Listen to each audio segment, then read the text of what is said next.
তো hey guys, কেমন আছো? আশা করি অনেক ভালো আছো। আমরা কিন্তু একদম ভালো নেই। তো তোমরা আগের ভিডিওতে দেখেছো যে আমাদের গ্রামটা পুরোই ডুবে গেছে আর আমাদের যাতায়াতের খুব প্রবলেম হচ্ছে। তো তার মধ্যে চলে এসেছে আজকে আমার একটা পার্সেল, আর বৃষ্টি পড়ছে একদিকে আর নিচে মানে হাঁটু অবধি জল। তো তার মধ্যে আমি বেরিয়ে পড়লাম পার্সেলটা আনতে।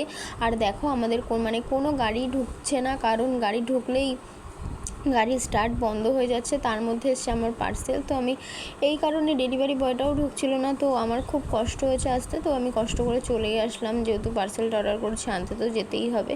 তো দেখো আমি কী অর্ডার করেছি সেটাই তোমাদের সাথে শেয়ার করব। আর এখানে দেখো পুকুরটা এমন রয়েছে, মনে হচ্ছে একটা মাঠ, কিন্তু এটা পুরো অনেক আমি অনেক বাড়ি চলে গভীর। আসলাম গাইস। তারপরে বাড়ি এসে মানে পার্সেলটা খুললাম। তো পার্সেলটার মধ্যে ছিল আজকে চিয়া সিডস। তো আমার চিয়া সিডসটা অনেক দিন ধরে শেষ হয়ে যাচ্ছিলো, অর্ডার দেওয়া হচ্ছিল না। তো ফাইনালি আমি অর্ডার দিয়ে চিয়া সিডসটা পেয়ে গেছি। তো আজকে এই অবধি ভিডিওটা, নেক্সট ভিডিওতে দেখা হচ্ছে। তোমরা সবাই ভালো থাকবে। শুভরাত্রি।